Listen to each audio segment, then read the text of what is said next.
All right. Welcome to the Rocket Launcher Podcast, episode 66. I am your host, Supreme King, and join with me as always is my co-host, and his name is It's your guy Omazes. yes. Before I ask you how you do it, I just want to make a quick announcement, or not really an announcement. I just want to give y'all an update to people who've been rocking with me. Yes, I will start doing more content like I used to. I say that all the time. I attempted to do some though. I'm gonna be honest with y'all. I had every intention on putting out some videos, and the quality of it was just not up to par, according to my standard at the very least. And so I'm gonna hold off for another week and try again when I get the lighting correct, when I get some other stuff correct, because I didn't like how it looked, and I was just like, the people deserve better. I'm looking out for the quality of the people, man. The people deserve better.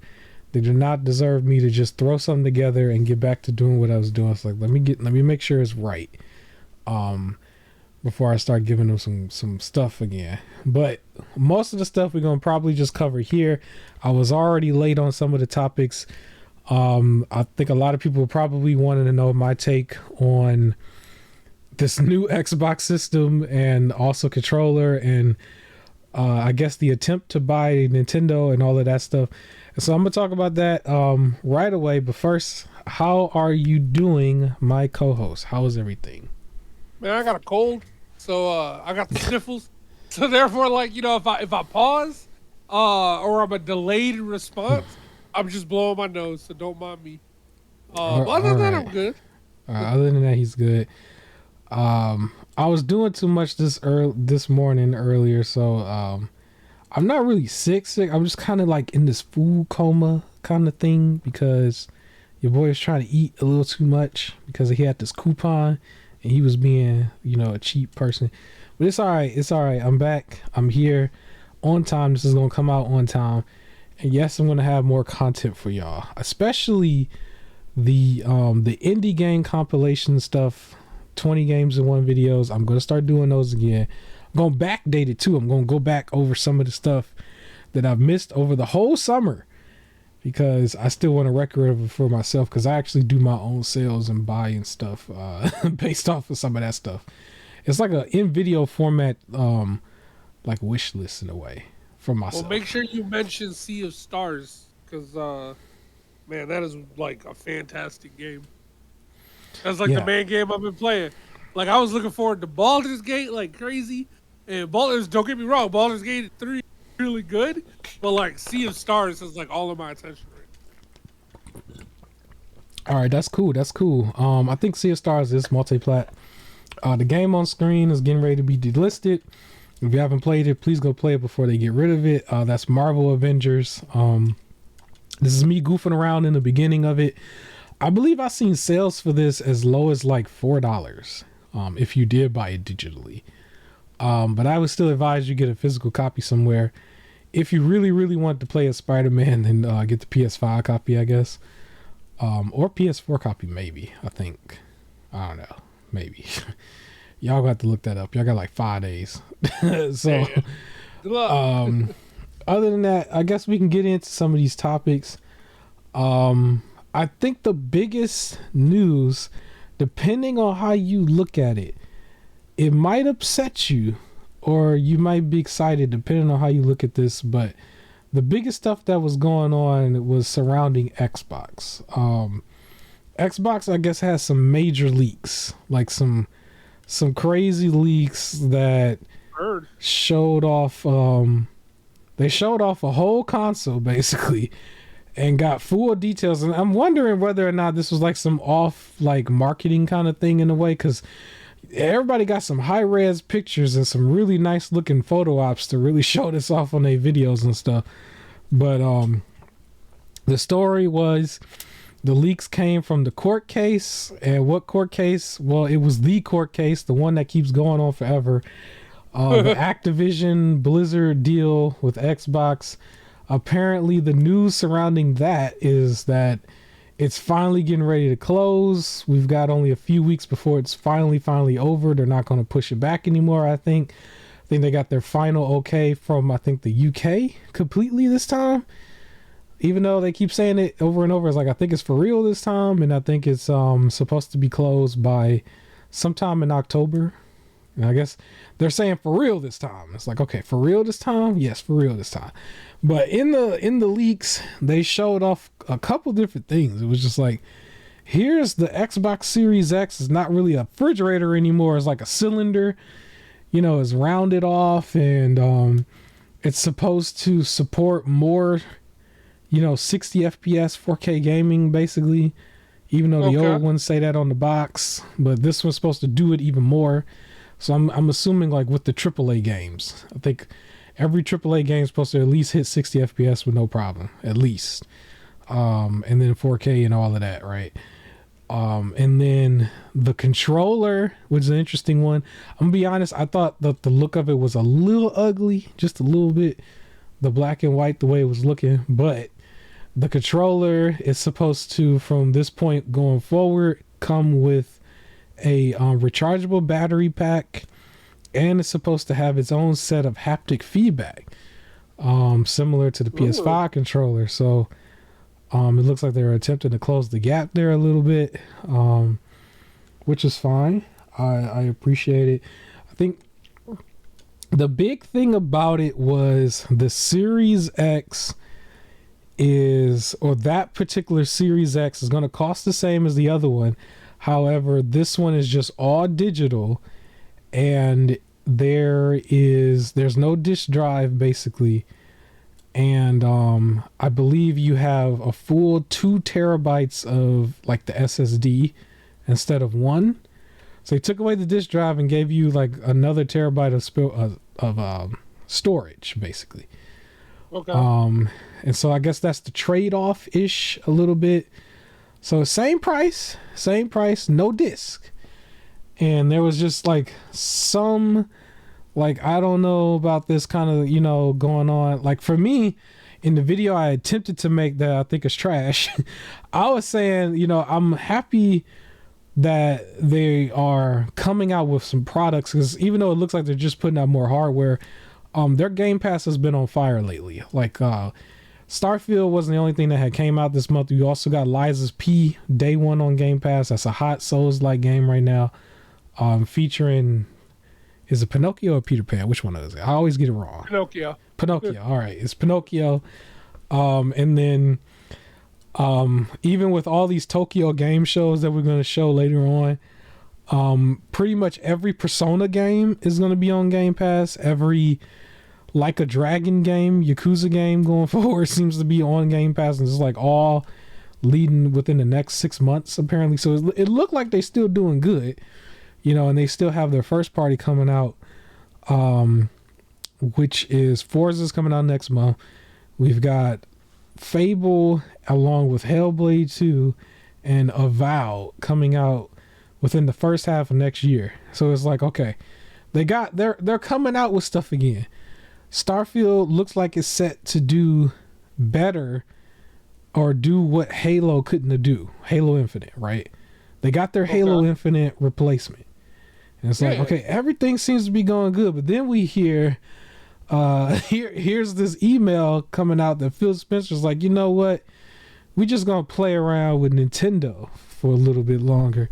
We going to baby them. We going to give them some compliments here and there. Let them play with our games. Like, apparently Ori and the Will of the Wisp going over there along with Banjo and other stuff was a ploy. It wasn't like they were just letting them use the IP. It looked like they were trying to set up for the long run coming up from Phil Spencer, because they was looking to buy them. They was going to buy Nintendo. This is real. This looks like it was going to be, they was going to take one of the players out of the game, basically. They was going to put Nintendo out of their misery. How you feel about that? It says that he wanted to buy it, which I don't think it would have happened. I don't think Nintendo is, like, suffering that much that they need to sell. Like, I don't think they would have taken it. I think the only thing, it's crazy, man, because I was going to do solo vids on all this stuff with my stupid lighting. I was going to have a video Well, I was talking about Nintendo directly. I was like, you know what, Nintendo? There would not be no need for anybody to try to swoop into your back door somehow. Pause. Without, if all you did was just come out with your Switch 2 and that bad boy has some horsepower behind it. Because there's like the only argument somebody can say is that the Switch One's hardware are outdated, basically. But Just oh the boy, is hardware. It ain't even. You We'll be can't say talking that about that the. later. You can't talk about the software being outdated because they still drop like 4 or 5 Mario games back to back, and it seemed like a lot of them people want to play, including myself. I'll admit it, even though I've said what I've said in the past about how they just all they do is support Mario way more than everybody else. But they had their direct. They had like it was Mario, Luigi's Mansions remaster, Peach got something coming, Wario had something coming, right? And then it was like Mario versus Donkey Kong and a little mini game kind of thing going on. They brought back Paper Mario from the GameCube, which was like Mario everywhere, right? It was like, here we go. Boom. So on the software side, it seemed like they fine. It doesn't make no sense. The only thing you could see is if you're saying, oh, the hardwares are dated. And I mean, it came out at a time where it kind of would have been outdated a little bit because I don't even think at that time there was no hardware out there that did 1080p handheld unless you want to count the iPhone with the retina displays and stuff. It's like it's really nothing that was even out there like that. And the Switch was the one and only handheld for a while. It wasn't until the last minute when everybody started to hit the scene. But what I was saying in my video that is probably going to get deleted. Basically, I don't mind Xbox buying a lot of third party. I do think buying Nintendo would have been kind of silly on their part. I don't see them buying them outright as a good idea. It sounds like it is by one thing. If you are not a Nintendo first kind of player, a lot of people I know, they'll either have a PlayStation and then a Nintendo, or a PC, Xbox, and then a Nintendo. I don't know too many people who is Nintendo and then nothing else. It's like I don't know how many people that is, but the only thing I could say is the last couple years of their software, it seemed like there was like stuff that was just not properly optimized, or the Switch handheld couldn't handle it, right? Yeah. So Can I talk about that now? Yeah, go ahead. You can go ahead. We're still in the Xbox system. Go ahead. Go ahead. Yeah, we can talk about that now. Mortal Kombat 1. Okay. We want to talk about things that the Switch can handle. So $70 came out on, all the systems. And graphically, it is horrible. Like, people were making jokes showing it. One, it can't even render colors correctly. So where things were like a shiny metal, because it can't handle the lighting and things like that, it's just kind of black on the Switch. Two, little things like Melina's animation, where she has the weird monster mouth, and then her tongue was out like a snake. And on the Switch one, there's no tongue. They showed Johnny Cage and his eyes look like they're looking in different directions, like he's all awkward and everything. Facial expressions look bad. But then if we get to the actual gameplay, really long loading times, lots of stuttering, and frame rate drops, which is not what you want in a fighting game. You need that to be smooth. And I was I actually watched gameplay of it where they were doing the tower climb, and it was stuttering and really slow and loading in the tower climb stuff, and then it got to the actual fight and it was just frame rate drops like crazy. It looks so bad on the Switch, and it's just they charge $70 to the point. It's so bad that Ed Boon even said it would have been ideal for us to have released this version that we would have absolutely wanted, but anything that we're finding a problem with is on our list to fix, and it's going to be fixed. So he's trying to say hey, we're not abandoning the Switch one. it will be fixed as pretty much as best as possible. But when we talk about that hardware stuff, not to just like rag on Mortal Kombat, I always think about it in the sense of Harry Potter, right? Where it came Okay. out on PS5 and Xbox, and then they had to release it 2 months later for the PS4 and the previous Xbox. And then, like, so it was like February, April, and then all of a sudden in like July or August is when it finally released on the Switch because they had to keep dropping like quality lower and lower until the hardware can handle it. So yeah, they definitely Yeah. need to catch up on that hardware. Yeah. Just to make it a little bit quick, my take, because Remnant got on the screen, I want to say something about it.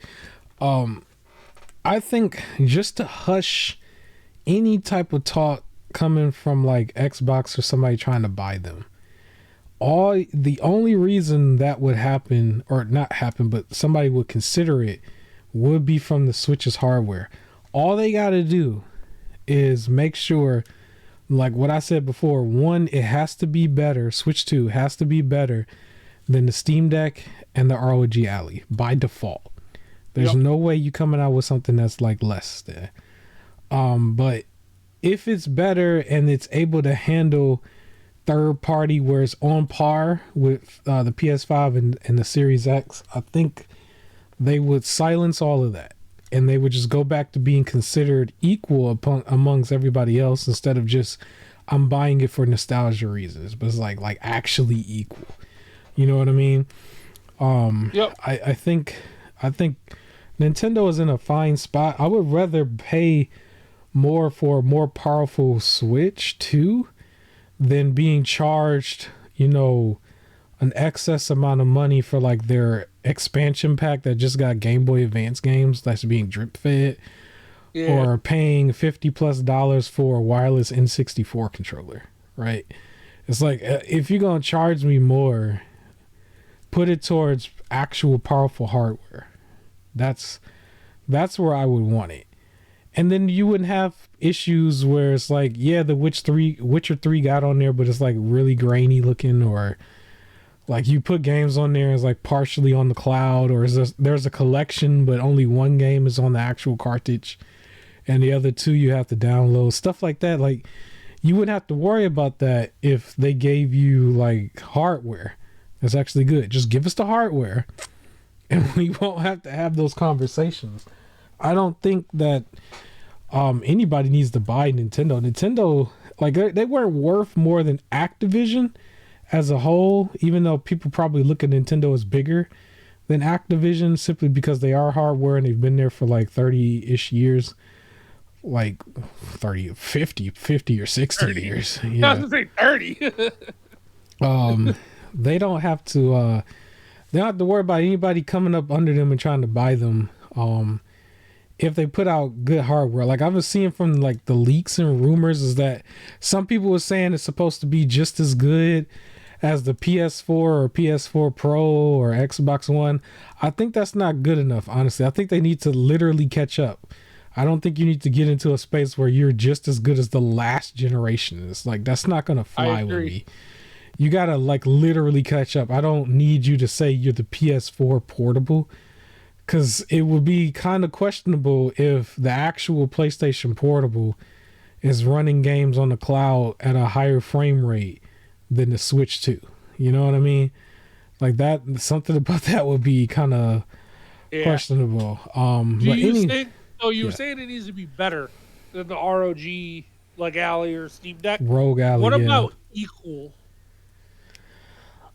If it's Like, equal, you would at so like least equal, but like at like the 400 or like price point, but like right. equal. If it's equal, you might be able to stop people from pirating for sure. Because the whole point of the Steam Deck, well, I mean, the Steam Deck does have its own value with PC gaming, but its marketing initially was to clap back at Nintendo not doing a Switch Pro instead of Switch 2, Switch Pro, but they did the Switch OLED, if you remember that. Like, and it's like, oh, all you do is put an OLED screen in there. You ain't do nothing. So it's like everybody's like jumped on that and it got hype overnight. It made it into its own once everybody started playing around with just PC games.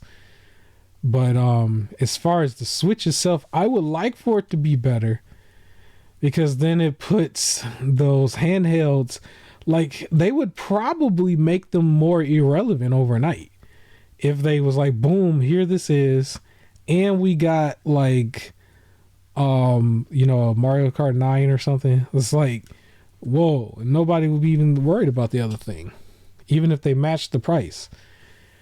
Because if they matched the price to ROG Ally, I think more people would pick the Switch as much as they would be lying about it. Because it just has a certain name value. It has a certain nostalgia, you know.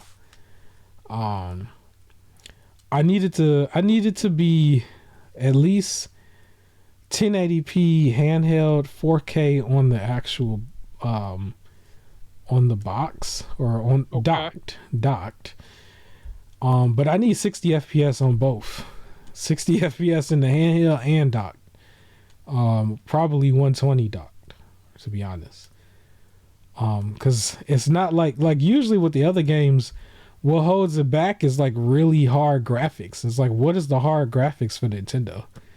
Like, I feel like if their hardware was up to date, their new like Peach game and the new like Mario Wonder, is like there should be no reason why those games could like not hit 120 FPS. There shouldn't be no reason why they couldn't hit it, because there is no ray tracing with Nintendo game. What Nintendo game has ray tracing? Like, it's not like, what are we ray tracing? There's none of that with that. So they should be able to hit the frame rate with no problem. It's kind of jarring that you can't hit the frame rate right now, because I'm not gonna say it's Simpsons quality. Well, I did just kind of say it, but like literally, there's no reason why they shouldn't be able to hit it. You know what I'm saying? Yeah. Real quick, I think I want to let's just do an impression real quick. Remnant 2 is on the screen. We have not shown Remnant 2 before. Big fanboys of Remnant 2. We had some hiccups in trying to get it. It's still not widely available the way it should be in stores. It is online, but it's not in stores everywhere. But we got our hands on it. We got to test it out. You want to give some first impressions of it? New to the show. Footage is new to the show, but yeah. Parts of it feels a little easier, but parts of it feels just as good. As the previous. I'm not gonna say harder, but just as good. I did like it. This is a little bit of a spoiler thing. The fact that you were able to, with the handler, start off with the dog right away, but then immediately the first area put his son, and the dog couldn't do anything because everything was a flying opponent. Yeah. I thought that was hilarious. It was like it kept that challenge up because the pets did make it a lot easier. It made the first game, which was already tough, easier. Yeah. But I liked the setting, the story. My only gripe with the game, and it might have been in the first one too, people talk too long.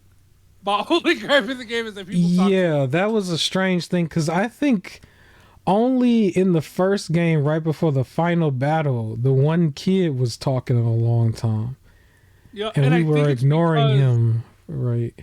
And the old guy, he also talked a long time in the first game, like talking back and forth. Everybody was winded. It's just you don't run into people that much. Where for this game, at the beginning of the game, there's a lot more people. Yeah, some of them, we might as well have Christopher Judd do the commentary or something for some of them, because they were going for a while. They were. For real. There was some of them where it's kind of like it was like an object, like in games where you pick up a tape cassette or something and you play the recording. It was kind of like that. It would be something on the ground and you play it. So, part of my issue with that too, because Borderlands did the same thing, right? You hit a recording and things like that. My issue is when it's like a tape recorder, why doesn't the character pick it up? And the reason why I say that is because we'll clear an area, hit the recording, and then we just gotta stand there while it talks about the recording, because if we walk away, can't hear it fades the voice out. Right. Whereas if we put the recorder up with us, because it's a recorder, so it's small, It's not Yeah. like it's a giant boombox. So if we pick the recorder up with us, we can keep it moving while it just plays the story in the background. Uh, and it's just like I would like to do that versus just having to stand there and listen to them because I want to get the lore. I want to hear Right. the lore. I love story stuff, but I don't want to have to just stand for like a straight 7 minutes listening to story. Like I want to keep it moving. So, uh, yeah, I don't know. It's Yes. either they gotta talk shorter, like that thing has to be like a 2 minute recording, or they gotta let us move with it. Like I don't know. But other Yeah. than that, I'm enjoying it. What you think? Yeah, I think it's good. I will say some of the boss battles seemed a little bit easier. I don't think there's boss battles in this footage right now, but I know there was that one part in the beginning of the game. We had a time limit to run down in some area, and we had to get back Oh before the yeah, time limit was over.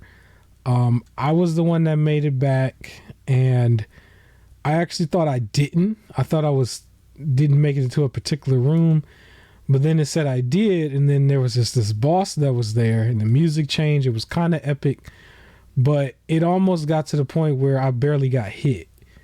And it was because I was using the one thing for cover, like a little pole in the middle, almost like a uh-huh. pole you would know. Oh, here's a boss battle, technically. Yeah. Yeah, so this one might be slightly more challenging, but a majority of them are very easy. Like I remember before in the first game, the henchman would take us out in the very beginning of the game. Like Yup. we didn't know what he was doing. It was a steep learning curve. Where I think they Yeah. balanced it out a little bit more here, and I think you also have control of the difficulty before the game starts. Where I think in the game before, it wasn't until the game got popular is when they did that, because before the difficulty was hidden because it was still a Souls-like game, and Yeah. When we so played it, there was no difficulty meter. yeah, it was the Uh. hardest it could be when we played it, if I remember Yup. correctly. Where now, I believe you choose the difficulty in the beginning, which I think ours was closer to probably normal. I don't think we did like extra hard or nothing. Yeah. So it Um, started. I think the option it was normal, veteran, extra hard, and permadeath are the four options. And we went with veteran, so that would technically be the hard difficulty, not the extra hard difficulty. But it does feel more like normal, which makes me yeah, think normal is like easy. yeah. So I do still recommend it. Obviously, I do think there's still an issue with it being ready and available for physical media collectors in stores. Uh, But you can still get it online if it's convenient for you. I had issues with it in like the last 3 or 4 episodes because that actually wasn't convenient for me, and it wasn't until it was like available in like one GameStop that was closer to me. That's when I was able to get it. And even yeah. then, like I was trying to get the membership and stuff at the same time. They was being boneheads, and that's a whole other story for another day. But I do have the So GameStop membership and the game now. Yeah, I was gonna say, technically speaking, we went through three bosses, right? This one we yeah, had to do solo, and then there was the one where I died and you was in the room with the robot thing, and then the one where you died at the very, very end. So it was just like either revive you or shoot two more times, basically.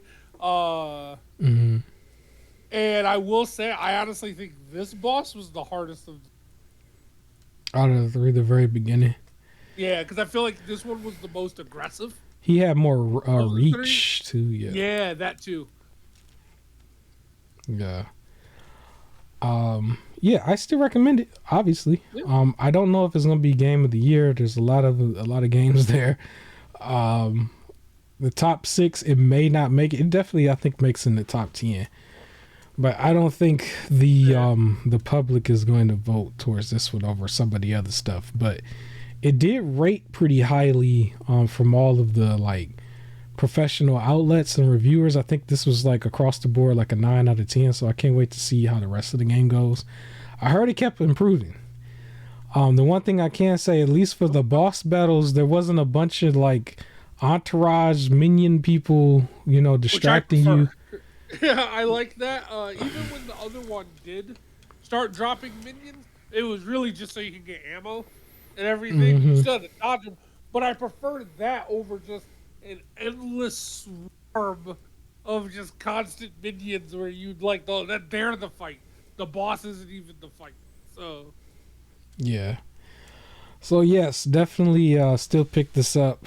Um, I don't know, impromptu. If you wanted to mention this, I forgot what's the name of this game, bro. Because I put it in here. This was your oh, footage. You want to talk about it real uh, quick? yeah, Monster Boy and the Cursed Kingdom. Uh, this is hit or miss for me. So I really did like the game. It was a cool platformer, uh, RPG where you like start unlocking the kind of like monster forms and everything. So you're like a frog guy, or you'll eventually get a lion, or like a pig guy, or a snake, and each one has different abilities, and you got to like solve puzzles. My issue with this game, I ended up stop playing. The Okay. difficulty spikes are weird, where it's like a certain part will be just easy, and then out of nowhere it's like the most challenging. You can't beat it, sort of thing. Like there's this like one area that you have to get through, even just as like to get to the place you need to go, you have to run left, and there's just this section of area where the enemies just feel impossible to beat, so you're just trying to run through that whole part, and it's just like if you make it cool, but you're probably gonna die a bunch of times on the way over. Um, Oh, you and just then you jumped get to the underwater. area you're supposed to go, and it's fine. Yeah. Okay. So this is kind of the beginning of the game still, where everything's sort of easy to use, but it's just there. It's not really a difficulty curve, so it gets to a point where it's just you're doing kind of like meaningless stuff to get to the actual like story stuff, and that's just overly difficult for no reason. You're just getting sick of it. But it's a decent game. I might ended up picking it back up, but it was just like Baldur's Gate was coming out, Sea of Stars was here, and then it was like I was playing this in the meantime. So then it was just Okay. like I could try and keep beating this, or I could switch to the things I've been waiting for, and ended up switching. But it Right. is, I mean, it's fun. Uh, it's just I think that's my only issue with it. It's difficult. It doesn't feel like if the whole game was difficult, cool. If the whole game was easy, uh, So but it this is didn't feel like it. still a 2D action RPG, something like that. Yeah. Yep. Okay. Was this on PS Plus? Is that where you found it, or you Oh just bought yeah. it? So I found it on PS Plus. It Okay. was a game that was in my list of things to get. And I was mainly looking like a Switch game for me. Okay. But it was in my list of like games to check out. And then I just saw it on PS Plus, so I figured I'd try it out. Uh, Basically everybody in town got turned into an animal person, and you're trying to like fix it because it's your uncle's fault. So Okay. All yeah, right. it's a funny, goofy story. I mean, it's fun, and again, I might like end up getting it for Switch and picking it back up, or restarting it. But like, yeah, it's cool. Uh, it's fun. Well, that's cool. I just wanted to acknowledge it because it was there, and I was like, I forgot to tell you that I had selected it from the gameplay footage. There's a ton of gameplay footage on here, but I think a lot of it is going to go into next week Okay. because I kind of overloaded it. I think it was like 6 or 7 clips. We usually only go through like 3 or 4, but I kind of overloaded. But anyway, I want to get back to the other topic real quick. The Xbox. I just wanted to finish that off real quick before we move on. Um, because there was a couple things I wanted to ask you about what was going on, but I do want to give them a little bit of praise because they are also in the middle of the games that they were coming out with that we already knew about that's new. They're also taking a page from, I say they take a page from Nintendo with this because they were bringing back some of their classics, quote unquote, in a way, and bringing you some new games featuring some of their titles that they already have. So we heard that from their leaks from the court case, they were still also going to be coming out with a Fallout 3 remaster and Elder Scrolls Oblivion remaster. And then after that, there should be a new Doom game and then a new Dishonored game, Dishonored 3. And then again, like I said, they were already going to have the Persona series in Game Pass day one. the Yakuza or Like a Dragon series in Game Pass day one. And I found out Persona 3 Reloaded is actually $70. I didn't know that before. But that's going to be $70. So if you wanted to avoid it, it will be in Game Pass. Along with some of the other ones like Tactica, Persona 3 or Persona 5 Tactica. A lot of that stuff we'll probably talk about in the Tokyo shows because they talked about it a little bit more than once. But I want to give it praise there. And then I wanted to ask you about this question that I think is coming up with the concern of the all digital system, which is something I predicted, but I don't think people know that I predicted this because the channel is a little bit smaller and it's buried deeply in one of these episodes in the past. But I said this before, their mid-gen refreshes were going to be all digital. And they were going to do that because they wanted to give you a soft core transition to their all digital future that they're pushing for next generation. And lo and behold, we got to see the details of this new Xbox Series X that's supposed to be the all digital version. And they gave you somewhat of a little bit more performance here. And if anybody remembers, 2 or 3 months ago, it was already being reported that there was some version of a PS5 Pro and PS5 Slim that was supposed to come out. And we don't know 100% if they're going to be digital or not. But I believe that they probably are. And I think that they expect the second half to be very digital. And I don't want to blame this all on Xbox because we still had some situations dealing with this before where we talked about, we documented in the past, involving the last game that was on the screen, Remnant 2. We had issues with Remnant 2 where they were quite literally a physical copy where they literally didn't want to sell it to you that way. It was kind of, it's a strange situation, but it's like, here it is, it's physical, but we ain't got it in the store. And I think it might be a pattern going forward, and there's just something that they're not telling us. But I think we can all pretty much outright confirm that for the start of the next generation in like 2028, 2029, somewhere in that time frame, we will have an all digital, system front, and they're not even going to like soft core you in. There's just bam, it's all digital. There's no disc. I just wonder, how would you feel about that? How do you feel about that? I think this is almost confirmed.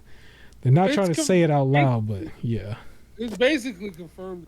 Fan of it. So one, something about just having that physical, like, collection, right, is what I prefer. I don't want a bunch of empty cases with some codes in it.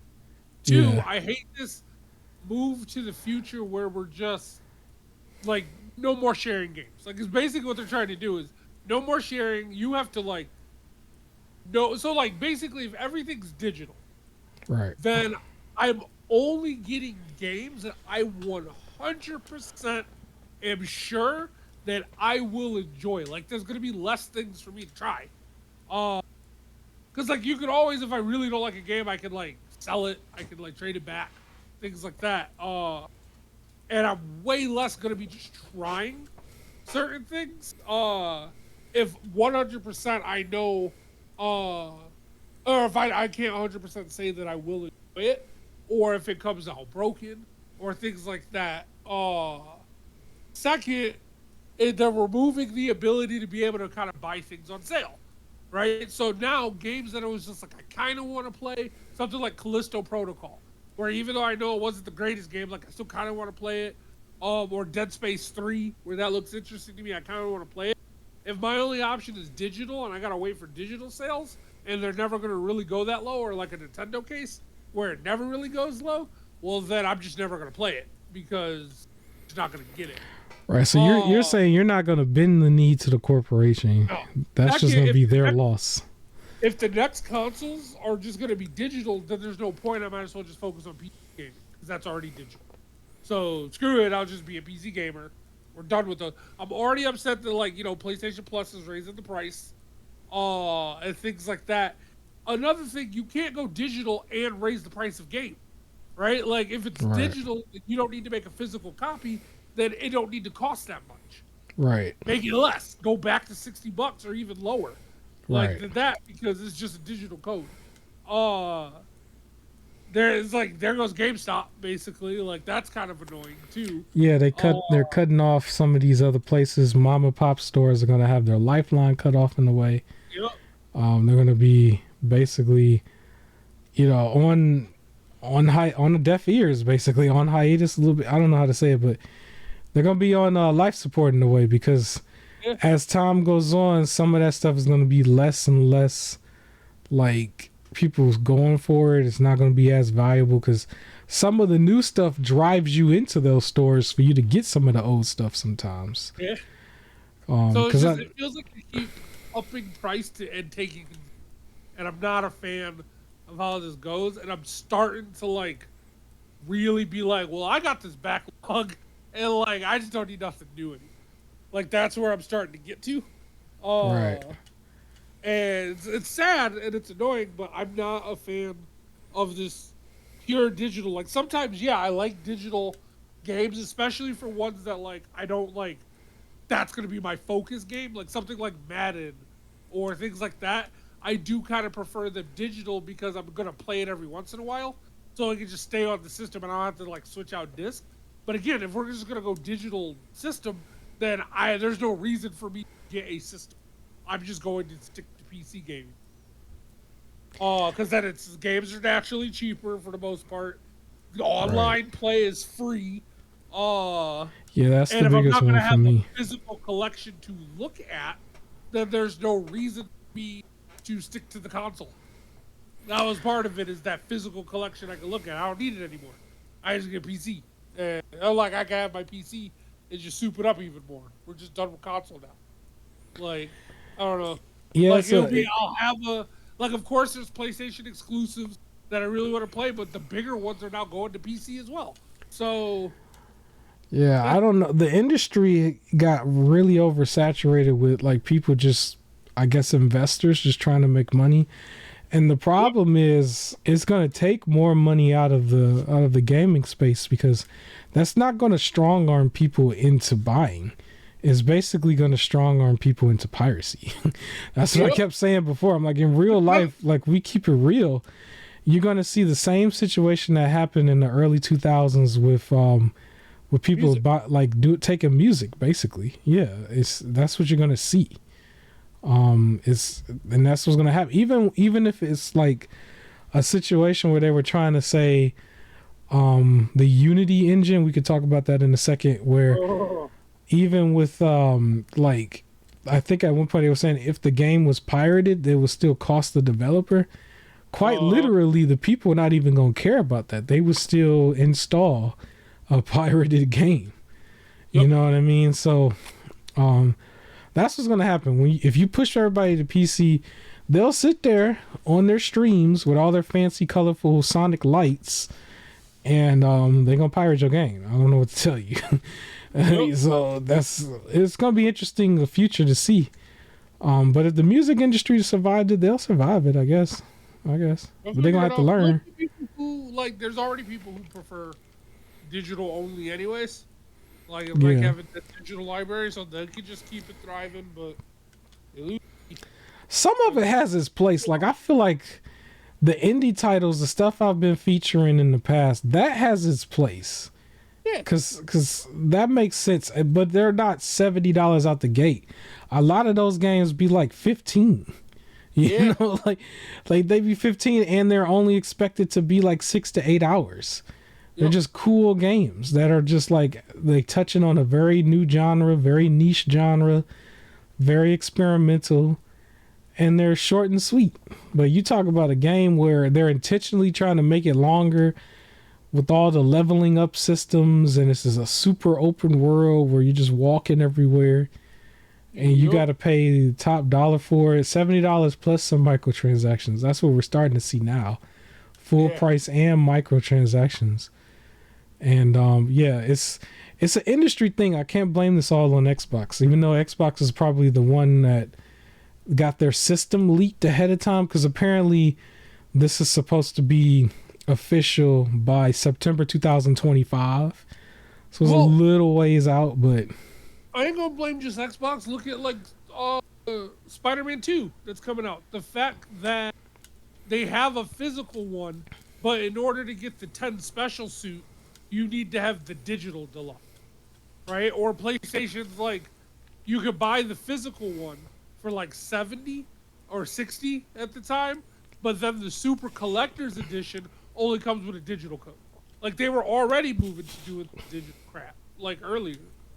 Yeah, I believe the entire industry period when they were doing their collector's editions where it came with some fancy statue or toy or something, like the collector's edition was literally like $200 or $300, but it had like no physical version of the game, despite Even having for games literally that had a physical. it had a steel book though. And like you're buying the steel book and you'd have no physical gain to this. It made no sense. And I think like PlayStation did this with Horizon was the one that got the most hate for it, but God of War being the fan favorite, like they gave you the Thor hammer, but you had no actual game in the collector's edition. It was kind of silly. Dude, like I looked at for Spider-Man again. Like I really wanted that Toku suit, and there was the Spectre. I think the Red Spectre suit that I really wanted, and those are part of the digital deluxe. And I'm like, I'm not paying $10 like for the suits. Like I'm not gonna buy the physical and then pay an extra $10 to upgrade to the digital deluxe version for some suits. Like I'm just gonna miss out on those suits then. Like that's just what's gonna happen now. Whatever. It just sucks that it's just moving that way, and everything is just greed, minimizing the cost. Like I get it, it's business, minimizing the cost on their end while maximizing profit. But it's just you're losing so much. Like I don't know, it just ruins it for collectors. Yeah, because I don't have to make it too political, but it's like they've done it also at a time where the people quite literally can't do this, and there are some other forces in play where real life takes the, like, you got to go real life over games when it comes down to where your money is going. And we got a lot of stuff going on right now with just like inflation and stuff, so it's not really like easy for somebody to be like, well, I'm just gonna put my excess in the gaming. It's like you almost got to put your excess in an emergency fund before you put it in gaming, and we don't have to get too far into it. But to wrap up the Xbox stuff, at least we found out they got some new games coming that's under their belt. Bethesda is a very, very profitable purchase for them. Maybe Activision is going to be the same way in a month. We'll see. But yes, there's some good and bad to take here. I think that system is probably going to be very good in itself. It also makes me want to buy a Series X and a PS5 disc version and keep it in the box for like 8 or 9 years, not to resell, but in case mine's break, I'll at least have another physical one that'll last me half to another generation when everything's retro, just like my PS3 and Xbox 360. Because it looks like these might quite literally be the last physical boxes. It would be a swerve, a huge swerve that I don't think anybody would be ready for if the Switch 2 does the same thing next year, ahead of everything else. That would be crazy. Yeah, that would be a crazy thing to see. But hopefully they don't.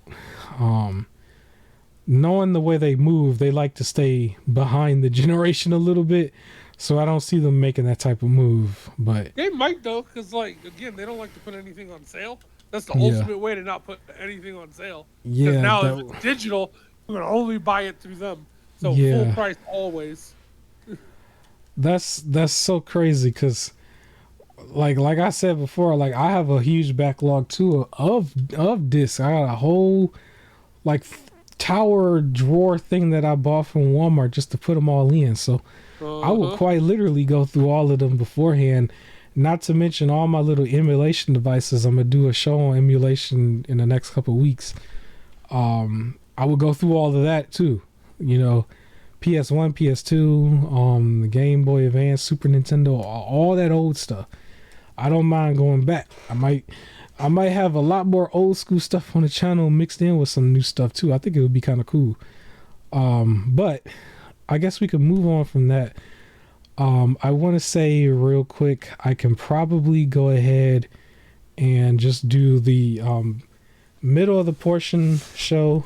I don't think I wrote it down. That's funny.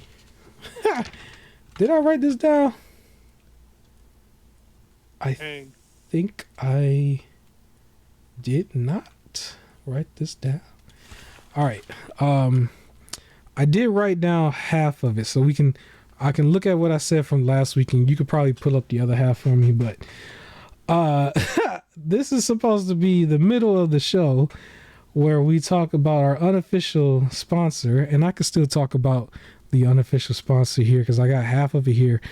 This is basically where I highlight Epic Games where you can get free games given to you that even if you do not have a PC, you can create a profile, claim these games, and once you get a PC, you can log in and all of them are going to be there. You don't need a credit card for this. I said this plenty of times before. I still recommend the ROG Ally. I want to give you a funny story about that in a couple minutes, but the 2 games that was for this week, that's from now until September 28th, is going to be Out of Line and then The Forest Quartet. For the 2 games, that's going to be from now until the 28th. And then I believe from the 28th, I could cheat real quick and look at my time on here. And I tell my co-host to give me that. From the 28th on to, I believe, the 5th. Is that am I correct? October 5th, probably. At least 7 days. Loaded. He's still loading it. So my bad. I told y'all I'm off my game. I'm off my game. But you know what? Right before I give it to my co-host to tell you what the next couple of games are going to be, I do want to tell y'all a funny story. You're going to be shocked when I tell you this, but I just realized this today. I literally lost my Steam Deck. I don't know where it's at. God, what? I still have the ROG Ally near me. So that might tell you, is right here actually. That might tell you which one I favor the most. Because I do not know where it's at. I know ain't nobody came up in here and stole it because they would have stole this too. And a whole bunch of other stuff that I just have out in the open. But yes, I don't know where it's at right now. I don't know where the Steam Deck is at, but I do have the ROG Ally right next to me. I have my little Game Boy right next to me. So let you know what I do be playing. No disrespect to the Steam Deck. But yeah, go ahead. Oh my, I can't believe you lost it, but what do you want me to say? What am I looking at? Let us know which Epic games are coming out from the 28th until like whatever date in October. Oh, got you. So from September 28th to October 5th, we got Model Builder and Solstice. Okay, so they're giving you at least 2 games at a time again. So sometimes it's 2 games, sometimes it's 1. We can't really determine what it is, but sometimes it's 2 and sometimes it's 1. However, it's free games, and within the 2 weeks, you're looking at 4 games that can really get you a head start. 4 games and 4 PC games in 2 weeks, and then the next week it might be 6, and then after that, like within a month, you have like 8 of them.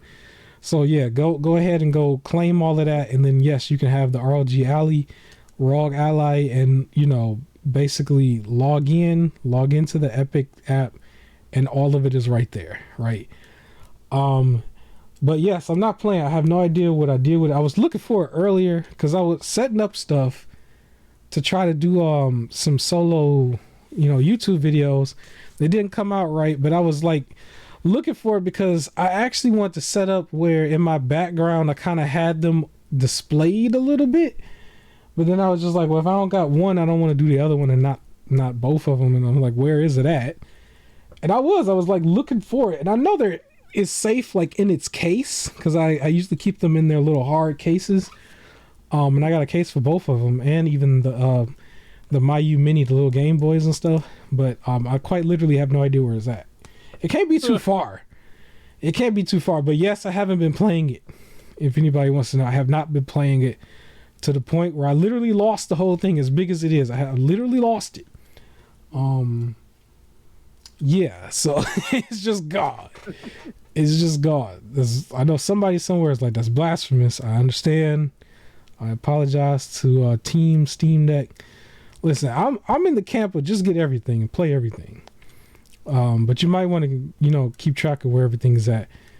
Shout out to the boss battle on stage. You going against some squid or something. Yeah, giant squid. All right. We can move on. There's some quick-ish news that can still go in this category. So, real quick, we found out that the Unity engine, they basically did a moonwalk. They had issued an apology. I honestly think the damage is done. I think the people out there should probably feel the same way, because little things like Cult of the Lamb, you threatening to get rid of it at a time right now where we're unsure about the future of gaming and it being an all digital future. This is one of the threats of an all digital future. Just all of a sudden you just find out they just take something away completely. We don't know if the rules are going to change on that. Will you be able to still load it if you bought it and that kind of thing? Similar to Knockout City Marvel. on... Say it again? They delisted Marvel Avengers. If you had a physical copy, you could still play. But if you have a digital, you can't get it anymore if it's all digital, right? That would be it. Yeah. There is still physical copies roaming around. Yeah, it raises some questions, and the main thing is it takes the ownership away from the player. And I just feel like that's not right. Whatever I buy, I want to own it. I don't care. What about that whole Nintendo, right? You could buy the Super Mario pack, but you could only buy it within these 3 months and everything. Yeah, because that's so silly in itself. Because there's also something I wanted to mention at the very, very, very, very end when it has something to do with Hasbro Pulse, but it's similar things where it's just you might not be available right then and there to purchase something. Some of us have, careers or just some sort of something I agreed to that takes my time up where I can't just stop what I'm doing to buy something. Money set aside to buy the game, but boom, now you have to buy 4 new tires for your car, so that's where the money goes. And you're supposed to be well, do I want tires or do I want the game? That's really what's happening right now. Or like I've said before, I've seen a lot of times, no matter when it's released, if a kid wants a new Mario game, it's gonna get bought for Christmas. So every time in Christmas, I know people come up with whatever the latest Mario game, because they're just buying it as a gift for their Christmas for the kid. If you release this in June and it's you got 3 months to get it, that child just can't get this game now because it's not released near Christmas, right? And it's not even on some they're gonna tell their parent, I can't get the game because you can only buy it within these next 3 months.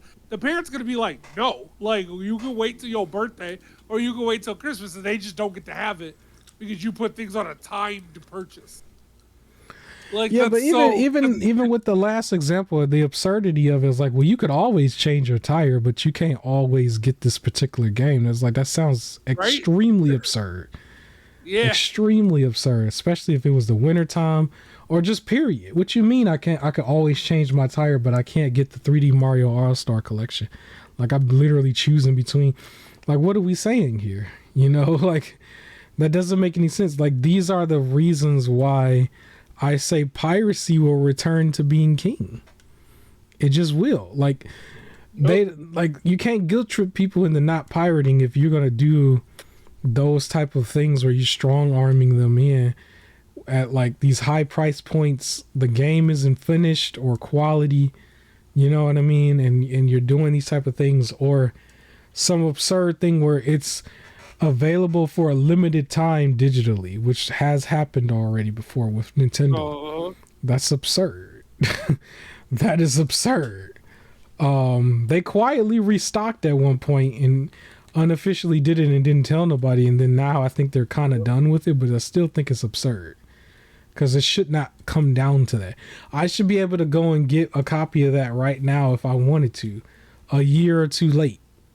I should, especially if it's digital. Yeah, I should be able to do that quite literally right now, not within 6 months. Because if you are working, come on, 90% of the audience is working during the day. They release some of them directs at 8 a.m. on a Tuesday or a Thursday. What are we talking about?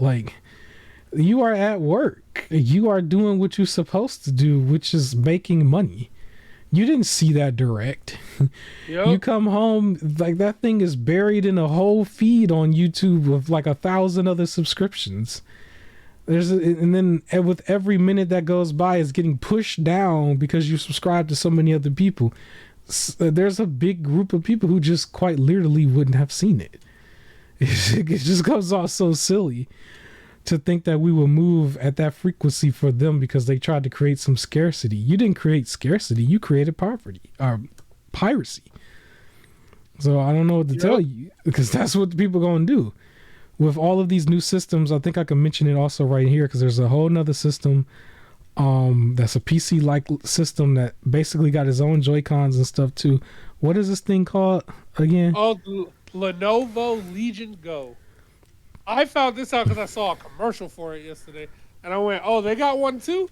So they basically it's the ROG, or it's the Rogue Ally, but you can take off the edges like a Joy-Con.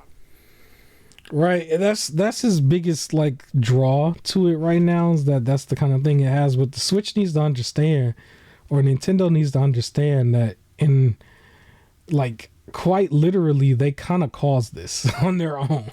If you came out with real hardware that was really, really good to go from the beginning, that was up to date, and you didn't try to like do some of your shady things that you was doing behind the scenes with all these other things and stuff, people wouldn't have done this. Old companies, full companies are doing this with your system in mind. Like, they're trying to capitalize off of your lack of power. So yeah, I kind of blame Nintendo for because somebody else is gonna come out. It's gonna be a fourth one. There's gonna be a fifth one. It puts the pressure on the Switch 2, and it needs to put the pressure on the Switch 2, because I think their hardware does need to catch up. I'm still rooting for them in that sense, because I would like for them to catch up.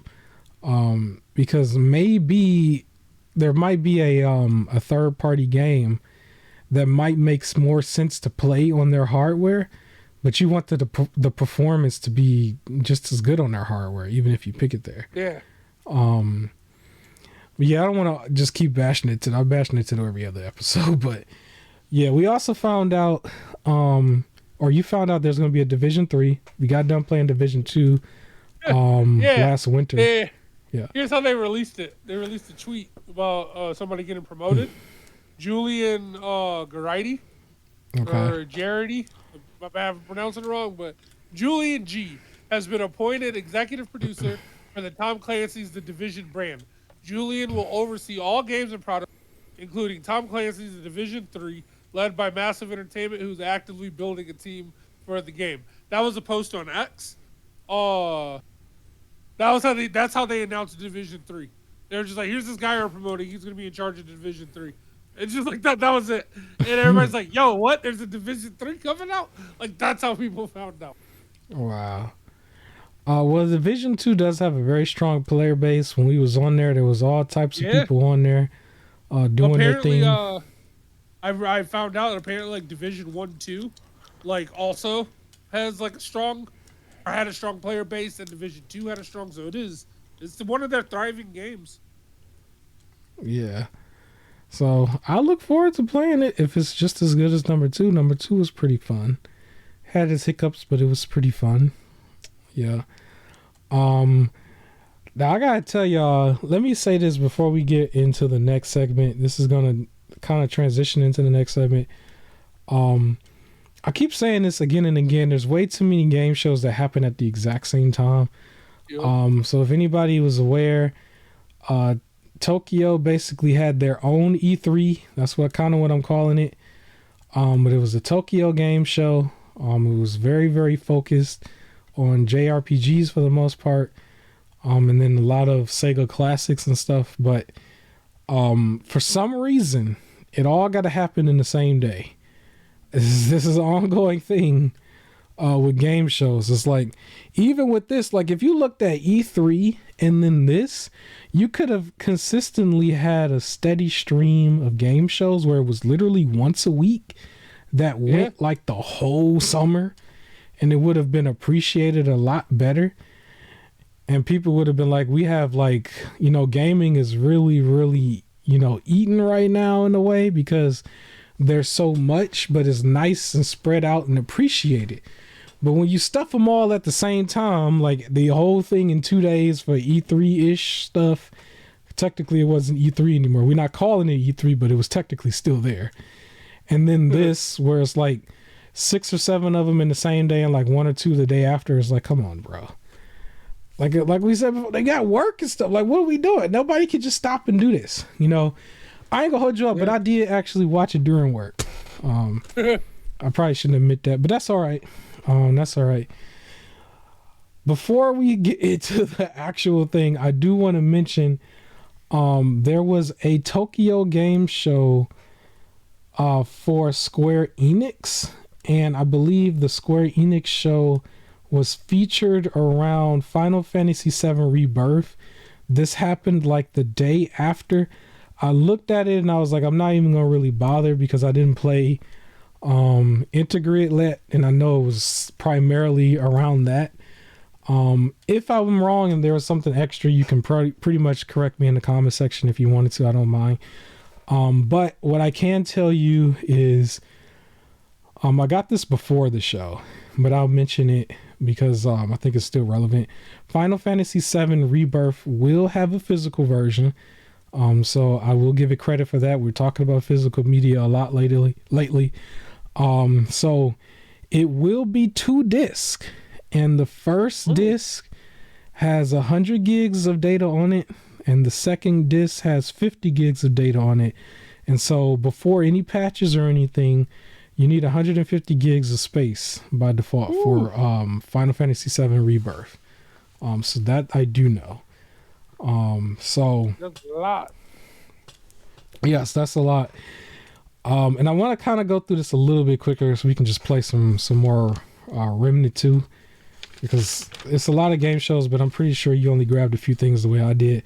If we go in chronological order from when it first came out, the first one was called RGG Like a Dragon Direct, and this Direct was mainly focused on 2 Like a Dragon games.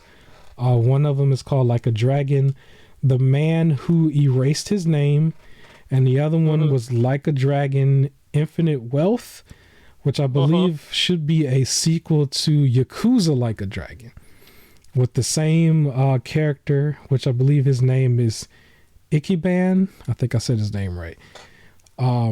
Which was the guy, if you remember from the Xbox show, he was butt naked on the beach in that commercial, which kind of like threw everybody off. So him, right? So on a plus side for this, for those that played, I didn't play him, so I like never got it. I want to get into it. Like, it's just, it was one of those, I found out about them like way late, so now there's a lot to get through for the Yakuza games. Yeah. But for this one, if you weren't a fan of the turn-based combat of the last one, I think this one has you can toggle it on or off, so you can make it regular combat or turn-based combat. Oh, that's fantastic, because I prefer non-turn-based, but I know the hardcore likes the turn-based. Real quick, the one that's called The Man Who Erased His Name, that's coming out on November 9th, 2023. And then Infinite Wealth is coming out January 26, 2024. And Xbox gave these guys the bag. This stuff is going to be featured on Game Pass. The trailer, the one trailer that showed the one guy, I don't know his name, but it wasn't Ichiban, it was the other guy. The trailer was kind of hilarious. At one point there was a trailer where somebody broke a bottle over his head and he kind of just turned around like, what, did you just say something? Like like he that strong or that hard? And I was just like, okay. It was kind of funny. It was just kind of funny. They showed pretty much the same trailers you've probably seen before, but kind of expanded on it a little bit. In one shot, the dude who was naked, he had on the pants. And then in another trailer, they showed the same kind of footage. He took the pants back off. He was still naked on the beach. So it's just like hilarious stuff. But One thing that stood out to me is they have a lot of mini games in here, and one of them was Crazy Taxi, but they calling it Crazy Delivery, which is a Okay. mini game in there where they was like on a bicycle and stuff, and they were kind of like doing deliveries, but he's on a bike instead of a taxi, but the gameplay is like quite literally the same. So I thought that was pretty neat that they put that in the game as a mini game. But yeah, it was mainly this whole direct was featuring these two games. It wasn't really featuring anything else. Did they sell you on it? Are you sold on it? I wouldn't say this like sold me on it. The series looks fun. It was just I would have to jump into it, see. But I mean, it looks fun. I would say like this made me like, oh, I need to go get it. Yeah. I'm sold on the style, art style, and everything for the series, and I would love to get into it. It's really selling me on Game Pass because there was just so much going on with Game Pass that I just feel like it is very stacked right now. Which leads into the next topic, which is the Xbox Tokyo show. There's some more games here that they show that was already on Game Pass. Some of them was entering in the Game Pass. I think Party Animals is one of them, which is a hilarious one because it's like a little like Furby-ish looking game where the little animals are fighting each other, almost like what's that game you be playing? Fall Guys, kind of like that, but they little party Yeah. animals. They showed that Ori from Ori and the Will of the Wisp is going to be like added in here or whatever Yeah. as a character. They showed that. They switched to Ace Attorney and showed that the whole trilogy is going to be on Game Pass. It's not something that I was into, but So it is yeah. something I'm relatively into. Like I already have the trilogy on Switch. So that I'm meant to like get started on. But cool that it's coming to Game Pass. Yeah, they didn't mention if this was going to Game Pass or not, but they showed Power World, which was the game where it's Yeah. almost like a Pokemon game, but you got guns and you're doing some other stuff. If that's going to be on Game Pass 2 and that drops, that's going to be insane. Because they already So got so much stuff that I want to play. But they showed I'm this here. Yeah. I'm super interested in the game, but the thing that made me laugh was where it said completely customize your character, and it was the main girl, and then it was like someone like first she became like black and then blue and then like pink and then they like made her fat and like then that was it like for the customization. I was just like, oh, because it's like completely customized and it's like some of the most basic customization stuff, but still looks good. I just thought that was Yeah. funny. I'm still looking forward to that. I believe outside of that, they had this game. Well, they also show Persona 5 Tactica. Uh huh. And I saw they had like a skill tree for it. I don't think there was a skill tree in Persona 5. Correct me if I'm wrong. But they have a skill tree for this now. Within this version, they showed, I think in one of the other shows, they show like gameplay for Persona 5 Tactica. But that's supposed to come out November 17th, 2023. Another one that's also day one on Game Pass. And then a game that I think might be new for me. But I think it was called Althea, the Wrath Yep. of Ephura or Afuri. I I don't didn't know. get all. I just got Althea. Yeah. It kind of looked like a Breath of Wild clone, literally coming down to the music as well. But it still looked interesting. But honestly, it does look like a Breath of the Wild clone. But it looked good though. It looked good. The music almost sound like they remixed the Kanye West style too. I was like, man, that sounds like it. Um, apparently, so Liza P has already dropped on Game Pass, and so has Wolong Fallen Dynasty. But apparently, within Wolong Fallen Dynasty, there's going to be a collaboration with Liza P, where you'll get some weapons and stuff from Liza P to use within Fallen Dynasty, which is supposed to drop September 27th, so right around the corner. And then that's going to be in Game Pass, I believe. Another So game, the game that I've seen now on a couple other platforms that was in this Tokyo show. I don't know if I'm going to say this right, but I'll just spell it. Maybe you could tell me. It was EIYUDEN Chronicle 100 Heroes. I don't know how to say that first word. Wait, Euden? EIYU. Yeah, Uden. Euden, I think. This was shown I a thought it was few called 100 times. Heroes, but yeah. Yeah, it was shown a couple times. I don't know if you know what I'm talking about. Chronicle 100 Uh, Heroes. so funny Um, enough, I didn't really care about it in the Xbox show, and I remember it was shown over the summer. I didn't care. It was a different show. I think it was the 505 one that actually made it stand out for me because I thought it was the best one shown out of that. mhm. That's what made me go, okay, this looks interesting. Yeah, I liked it, and they put it at the end of a lot of their shows. Like they're really banking on this. I think it was very cool. It's set to come out April 23rd, 2024. So really late in the quarter, or just the start of the second quarter. It looks like something you would probably play on the Switch, but I think this is fully multiplat. Yeah, it was like it's put in the main event spot of a lot of these shows. I think it was shown like 3 times. But yeah, I'm looking forward to that. I think the last thing that they showed was called Hotel Barcelona, which I believe is like a 2D fighter that's just super chaotic, like really chaotic stuff going on. And they didn't put a hard date on this, but they just said it was coming 2024. This was the last thing they showed on the show. A bulk of this, mostly all of this, is going to be in Game Pass. Very, very strong within that niche of JRPGs. Holiday, or not Holiday, Hotel Barcelona. Do you recognize this? Did you remember this? It was like the last thing on there. Yeah, I saw it on there. It looked okay.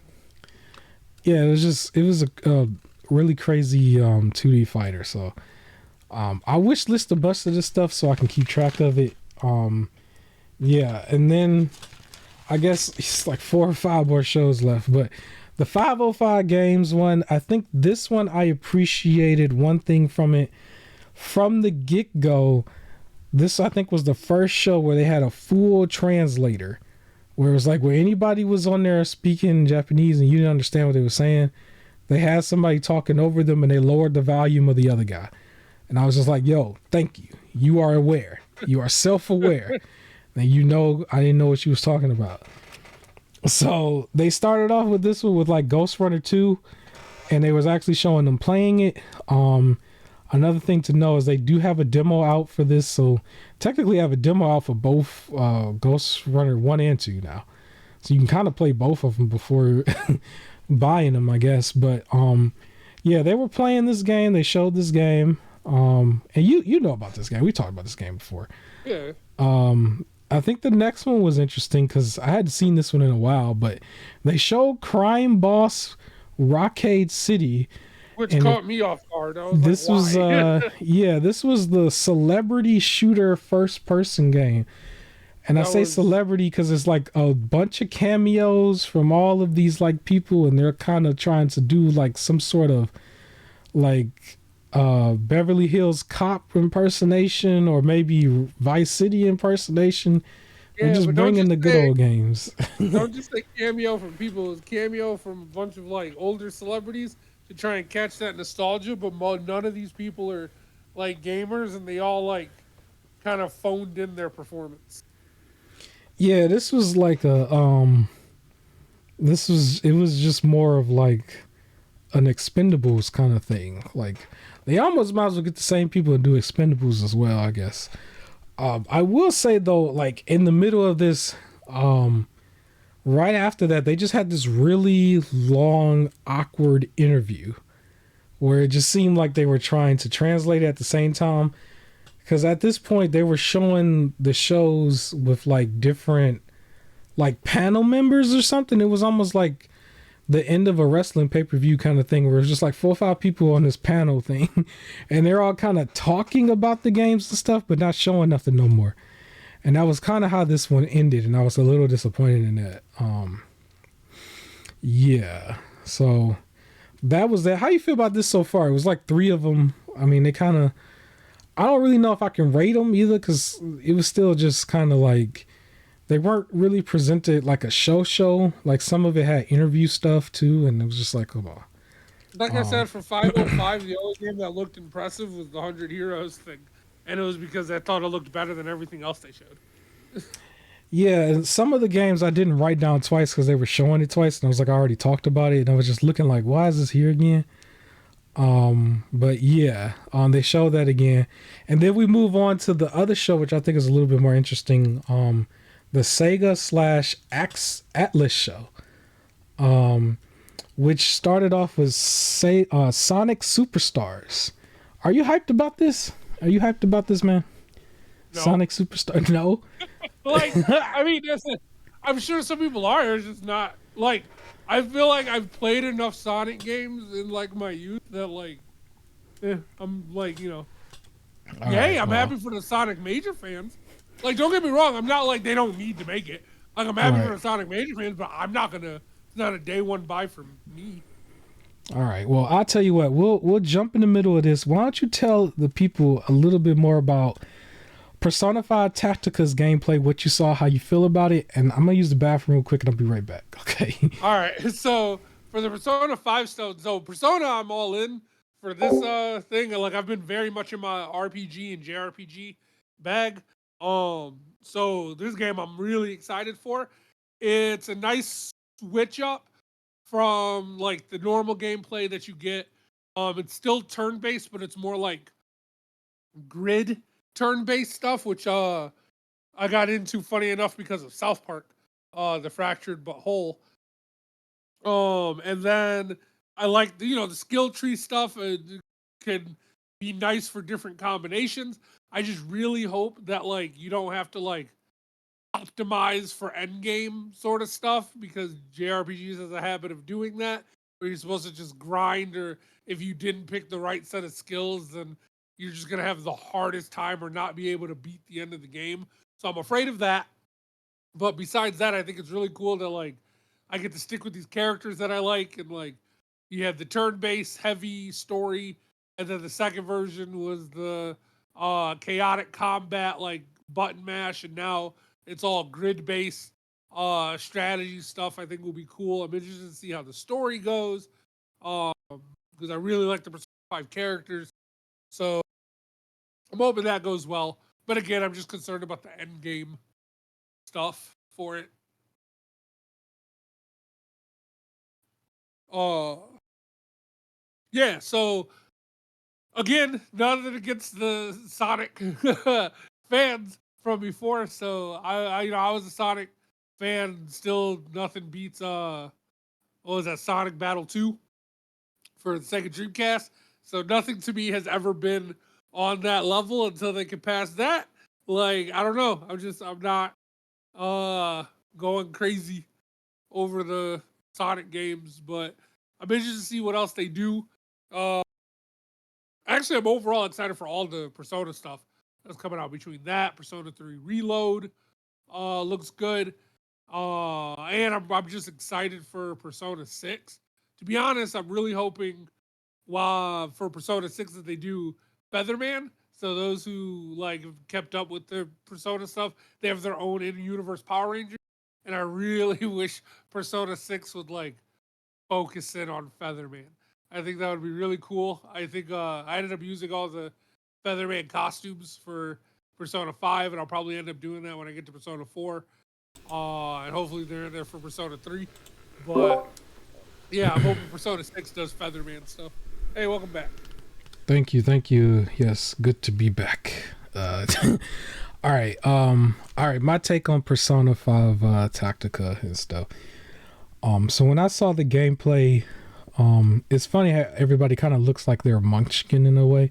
It reminds me of if you got the collector version of Digimon Cyber Sleuth, and they came with some of the mega level Digimon, and they were kind of small and stuff. Like, it kind of reminds me of that.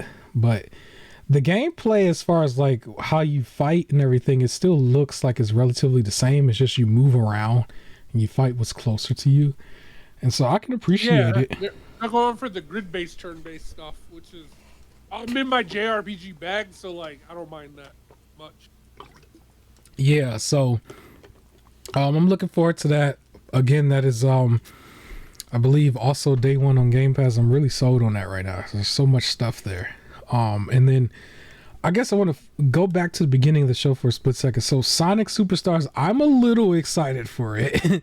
I still feel like this is Sonic done right. I was saying that Sonic Frontiers was Sonic done wrong. That might be controversial to say, but I think I would prefer this kind of Sonic over the other one, the 3D Breath of the Wild Sonic. But that's coming out October 17, 2023. Very stacked month in October. If we really sat down and like pulled all the games. But yeah, I saw how they lay it with this, and I thought it was pretty fine. And I think the very next one was called Football Manager. Did you see this Football Manager? You're a football guy, right? How do you feel about this? Yeah, it's okay. Not my cup of tea. But I mean, hey, why not break out into the different stuff too? Like, it doesn't have to all be Sonic and Persona. So it's nice to see some other stuff there too. Yeah. It was fine. I would like to see more variety in some of those other sports games myself. It doesn't have to always be like exactly like the NFL or something. Like it could just be like that medieval whatever that football game we got where they were all monsters. It could be something like that. But I would like to see more of different stuff. Mutant Football League? Yeah, Mutant Football League. That's goofy, but I don't mind it. Even if it was something like the other football where it's Super Mario Strikers, like I don't mind something like that either. Another game that they came out or they showed, like this show had a little bit more different stuff. So I appreciate it. The next one that I wrote down though was Endless Dungeon. This looked like it was a top-down shooter. It was kind of fun looking, a little chaotic. Well, it's more top down, and I thought it was cool. I wrote it down like this is something I would like to play. You remember this? I did. It looked good. Again, not my like super particular style of game, but it looks good. Yeah, and then they showed at the end of the show they showed Like a Dragon again, Infinite Wealth, and showed gameplay for it this time, and so. Like, there's still more shows, but I would like to say at this point, for some of these shows, they probably could have been combined because that was a pattern that I was seeing. There were certain things that were shown more than once. The Persona stuff was showed more than once. The Like a Dragon stuff was showed more than once. The 100 Hero game, whatever it was called, I can't think of it now. What did it say? What was that called? We just talked about it. Uden or something like that? Uden? Yeah, Chronicle 100 Heroes. Like, they were showing stuff more than once, but at the same time, it's like, this was all in one day. So it's like, well, if, like, I understand, like, in real life, they might have been in different areas and not everybody could have been there or something, but I think they would have benefited with like not being in competition with each other. I don't know if they were, but like to tell each other what they got. So like you can showcase one a little bit more better on one show and give more time to another game on the other show. I don't know. It just seemed kind of... It could have been like one of those cases like the way, I guess, live conventions are, where like you pick and choose which panel you want to go to and then you kind of miss out on the others. So it might have been a whole, like, people aren't going to watch all of them.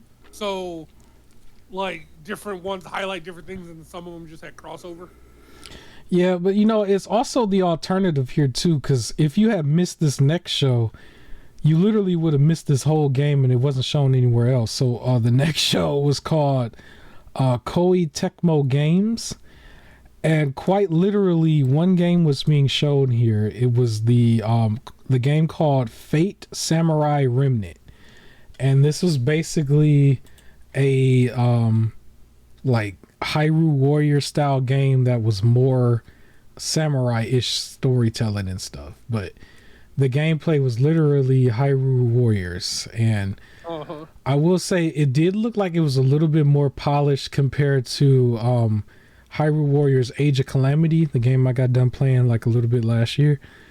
Like it looked like they improved upon that in a way, at least that gameplay style, and then at the same time it did have a full 60 FPS, and I think this was fully multiplat too.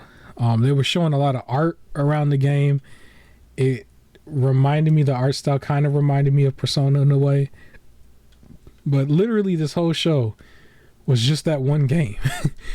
And if they had shortened some of the time, or just, they could have squeezed this into one of the other shows and not even have a whole next show, because they also had a long panel, a long interview segment, like right after the showing of this for this game, where they were just talking about it, and there was like no cutting back to gameplay anymore. They kind of had ran out of footage or whatever, and just was sitting there talking about it. And at the same time, we still had a translator trying to translate stuff, and I'm just like, all right. I had listened to most of it, and I'm just like, all right, I gotta speed this up. So, and after that, that was it. It wasn't even nothing else shown on this whole show. Did you see this game? I did. No, it looked okay. I kind of fast forwarded through the show because again, there was just so many shows. Yeah. And because it was mainly talking, like I saw some of the gameplay, it looked okay, and then I just kind of moved on. Yeah. Well, the last one had a little bit more variety of stuff, but literally everything here we've seen already. The last show that was shown was the Capcom show, last show for the day. Everything here, I think we've talked about it in the past at one point. The first thing that they showed was Dragon's Dogma 2. I've seen that a few times before. This was the action RPG. It's more of a medieval time frame, or back then time frame. That's the term, right? Medieval. I think that's the term. Like, yeah. The part about this, like, it kind of was nice to see, and I was interested in it until they mentioned one thing, and that it was a single player game, and you're going to be teamed up with AI. And I was just like, why is there no co-op? Like, when you look at it, it looked like it's... I didn't catch that at all. Oh, man. Yeah, it looks like it could have a lot of co-op, and it could have been a fun co-op experience, but no, you'll be teamed up with AI, is what they said, and it's a single-player game. So, yeah, it kind of sucked the wind out of it for me. But what also was interesting, too, is they said this has a demo. They literally said this on the video. Now, remember, this is translated, right? They said the demo is only in the booth at the Tokyo show in person. And you could come play and check it out. Huh. And I'm like, well, hold up a second, homie. Like, this show is only going on right now. And I'm not watching it live. I caught the replay. And quite literally, I'll have to catch a plane down there just to play this. Basically, like, what does that mean? I don't think that's what they meant. Like, for the Tokyo show, it was a live convention that they also live streamed for everybody to watch. But this was like the people who were there to watch it were able to stay at. That's why the different shows sometimes played the same game, because like you couldn't go if they were happening at the same time. You can't go to both of them, so you choose one of them. So the game got showed to both. So the people who went for like the Koei one were into that game, where the people who wanted Capcom was into this. So it wasn't for you to go play after, for whoever's was in attendance. Well, they could have kept that to themselves. They had my hopes up for a second. I was like, oh, they got a demo. I'm like, wait a minute. Wait a minute. Not for you. All right. Oh, no co-op either. I don't know. The game dead on arrival for me. I don't know. It's like, well, it didn't look. It looked like a medieval war. I was like, yeah, me and my homies can get in here with our swords and our shields and just, no, I guess not. So, yeah, I guess afterward, well, did you like this? I guess let me ask you. Yeah, but now that I know that it's not co-op, no. Like, but now it's just a maybe, but it did look good. Yeah, it's looking like it got to show up on one of the services. I'm sorry for me. I don't even know if it would. The services usually favor co-op, but we'll see. We might pick it up one day. They showed Capcom's Capcom's video game Roman Reigns, basically. So they showed Resident Evil 4 again. Resident Evil 4 remake. They showed the DLC. This is involving Ada Wong, friend of the main cast. She's like there every now and then, but she gets her own DLC in this game. She's back. Wesker, aka Neo, is back as well. I don't know if he's Neo in this game, but this is right before 5, so maybe he is, maybe he's not. But he is back, and they have their own conflict in this game. Ada Wong, they showed her using her grappling hook. That kind of changed the gameplay up a little bit. Because let's say you're surrounded by some zombies or something, you can kind of like quite literally do the Batman thing and just get out of there and go up the booth a little bit, or go up to the second floor is what I meant. And just get out of the way and shoot at them from underneath. So I thought that was interesting. That's not something we ever seen Leon do. Leon got all them sweet little roundhouse kicks though. But she also had a little corkscrew kind of kick too. Yeah. Where she kind of leaped in the air and just like corkscrew down, did some ninja stuff. So they changed up her gameplay. I got the base game. I will probably play this DLC with it. I think I'm going to play all the DLCs to all the Resident Evil. Resident Evil is like the bread and butter of Capcom right now. But they also still got Street Fighter 6. They show Street Fighter 6 here. I guess they were showing off some attires and stuff at some point. Everything here was not new. It was just kind of shown. And a lot of stuff is already out. You know, big year for Capcom because Street Fighter 6 is doing okay. So is Resident Evil. And they also showed a new version of the Monster Hunter game called Monster Hunter Now. Very similar to Pokemon Go. Did you see this? Did you like this? I saw it. Again, most of the show is just kind of meh for me. From the Capcom show. So yeah. I mean, I saw it, but like, you know how I feel about Monster Hunter, so it was okay. Like, it was Dragon Dogma 2 and then Path of the Goddess were the two, and it was because I forgot about Path of the Goddess. Yeah, they showed Path of the Goddess. I can't talk today. They showed that. You know what was really annoying though? I keep saying this because this was shown more than once. It wasn't just shown on this show, but I want to talk about it here. Exoprimal. Capcom, please let it go. Like you just gotta let that one go. It's gotta go. It's just I'm not feeling it. I don't know who is playing this. Who is playing that game? I just don't know. Exoprimal, they was showing a lot more of it, trying to make it look better. They did part of the trailer a little bit better. I was like, okay, they being a little stylish, but I'm just not into it. I don't know. They make it look like it's supposed to be a big deal though. Like they present it like it's on the same level as like the other stuff. Like they showed this quite literally right after they were showing like Street Fighter 6 and Resident Evil 4 and stuff. I'm like, you can't show that right after that. It's just not working. Maybe it's popular over there.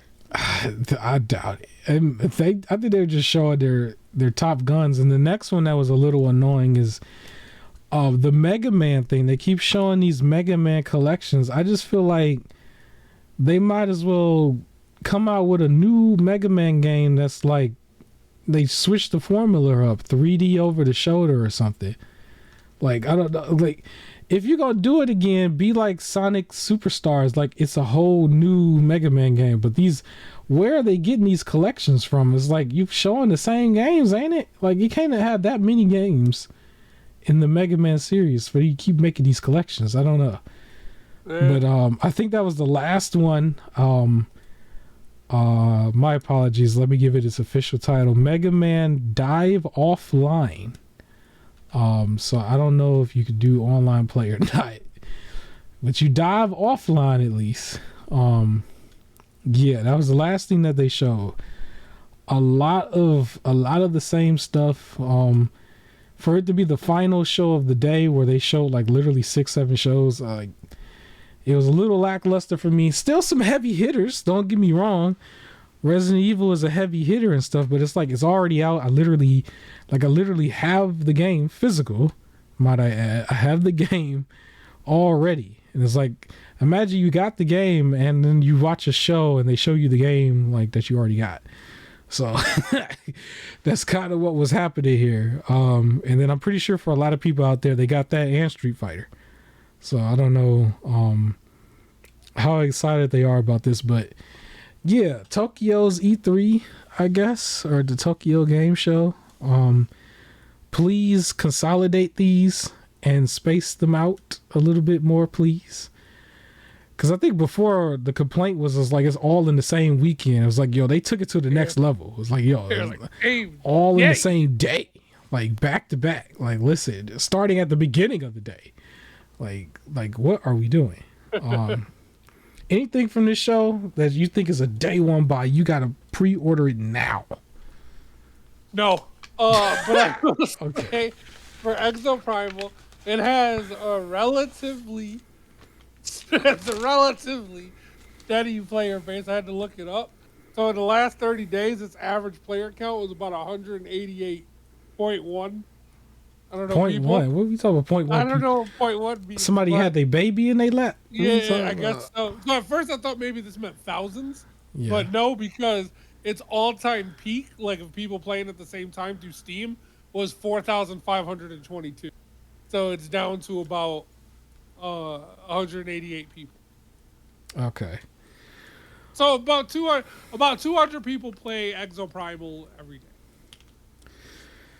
Okay. All right. Well, yeah. So I guess they're supporting it for those 200. All right. Well, more power to those people. More power to them. I hope that they are having an excellent experience. I really do. I don't need the. If I don't like it, that don't mean everybody ain't gotta like it. They can play it. They can play it right now.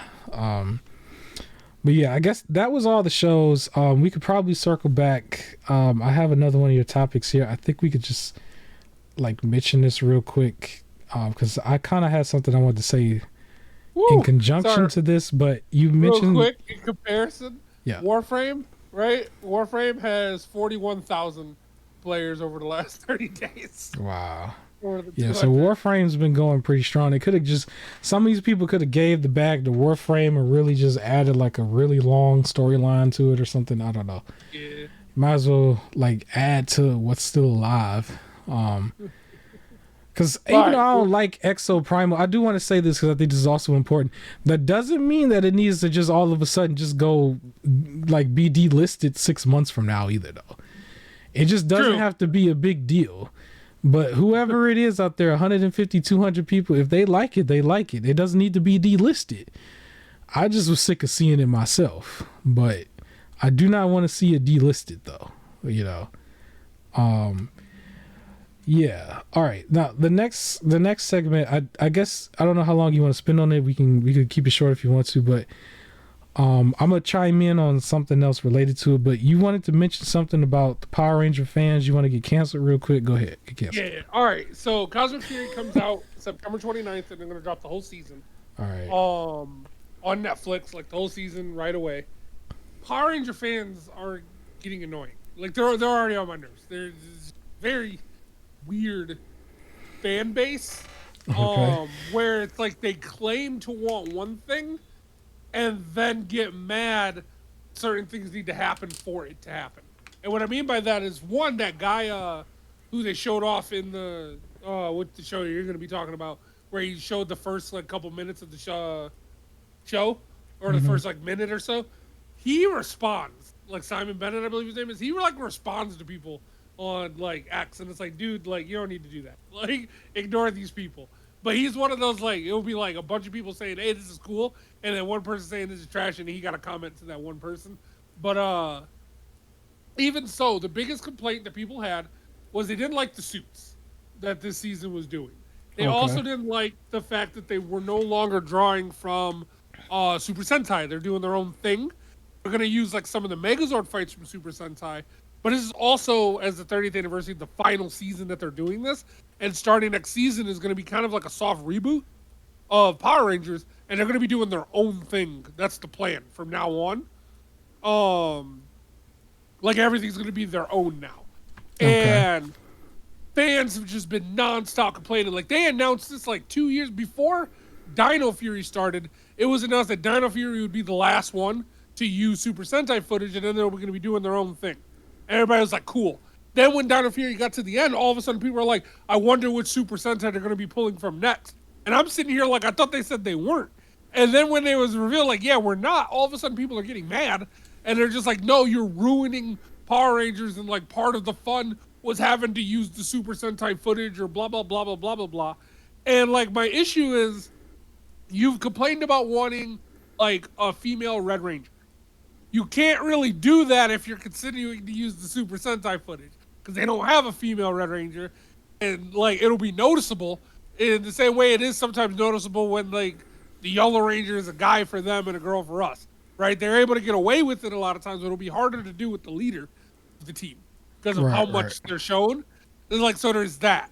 You want a more serious tone. They can't do that if they're using Super Sentai, because it stays goofy with a lot of the stuff that they do, right? It's very like, it's cheesy for a lot of their stuff. Like, you praise the Titanium Ranger and things like that, where Titanium Ranger from Lightspeed Rescue was American only. He wasn't in the other one. The Spirit Rangers were American only. They weren't in the other one. And it's like, we can't have a lot of scenes with them because they were forced to use the Super Sentai footage. So like, they can't really capitalize on using these characters that they made that people would have wanted. If they do their own thing, they don't have to worry about that anymore. So it's like, you get all these things, but now it's because they're not also using Super Sentai. You want to constantly bash Cosmic Fury, and it's like, it didn't even come out yet. Just give it a second. Let's see what it does. Let's see if it's good. Because if things are really bad, they can always renew or refigure out a contract to be using the Super Sentai stuff. But it's like, give them a second to try their own thing. It's not like Super Sentai's going away. You can still watch it. Like, the main people complaining, it's like, you can still watch that one. Watch both. But I'm interested to see what their own original thing they could do. They can come up with their own themes. It doesn't have to be dinosaur, car, animal, dinosaur, car, animal, like over and over. They could do something different. You could get your nostalgia people coming back if they do it. You could get these crazier storylines and things like that and go more in depth on stuff if they're not like constantly held on to the Super Sentai footage. I even think I mentioned to you, like, some people have been wanting a male Pink Ranger. If they're going to do like a female like Red Ranger, do a male Pink Ranger, just so all the colors are like, you know, doesn't matter who's what color. You definitely can't do that with the Super Sentai footage because it is very obviously a girl. Like, they're always like dainty and skirt. Like, the Pink Ranger is always going to be dainty and skirt. If they're doing their own thing, they can do that, right? You could get that Lord Draken story. You could get like the Omega Ranger story, and things like that if they're doing their own thing. So I don't understand. It's just constant. It's been on my like Twitter feed like over and over. It's just every single post is them just complaining about something about like, and it's just like, can y'all just stop? Like, please. Right. So that's been annoying for me. Okay. The only other thing I was gonna probably mention for Power Rangers, was on the sales aspect of it. So, I've mentioned deep in the podcast, if anybody's ever listened this far, how I have a disdain for Hasbro a little bit, but it goes back to another conversation we had where we're talking about convenience with like Nintendo Directs and stuff, and then some of these game show directs where it just happens during the day. I just so happen to open up one of my feeds and see that they post like another one of their figures or figure sets, and then also the Master Morpher for Tommy Oliver, right? R.I.P. Jason David Frank. They just so happened to just open it, and then it was like, boom, you've got an hour to buy it before everybody else if you're a premium member, and then for everybody else, first come, first serve. And because I saw it, I was able to get mine right away. I thought it was going to sell out, but The only thing about it is it's just because I saw it though. And this website is always known for having their stuff sold out for like pretty much a year. And your window for buying it, so the actual morpher, the window initially for buying it was only an hour and a half. And then it sold out. And I think later on in the day, they opened the pre-orders up again. And I guess they were kind of doing that periodically. And it's just like sometimes it's open, sometimes it's not. And then it took the figure set was the Omega Rangers, if anybody's familiar.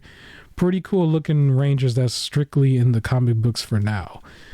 It was 4 of them in the set. That actually did stay open for majority of the day, but it sold out overnight, right? And my whole gripe with them is just some of us, like for me, it just so happened that I saw it. But typically I've been staying off of like social media and stuff, so on an average day, I wouldn't see that. That just so happened to just happen. But stuff just gets out there and they're just sold out quick and you don't even get a chance to get it. You know what I mean? So I'm pretty sure there's a lot of people who don't have a chance to get it. And their only alternative is to go through some sort of scalper through some marketplace or eBay. You know, and I just think that that's not cool. Let me bring up an old story real quick, because there was something else that you had mentioned where you said like when these shows happen, people are at work, right? Yeah. Like people are doing stuff. So like with them, I noticed for a lot of their shows, they were just like, you know, for the first hour, it's only for the Hasbro like members, and then it opens up right after that. But like it's still during work hours where this stuff was like happening. When Power Rangers did a crossover with Reebok for some shoes, and I was in a meeting when I ordered, like, well, luckily the meeting was online, where I decided to order this one pair of shoes because they sell out right away and everything. But, like, technically speaking, when these came out, I was at work.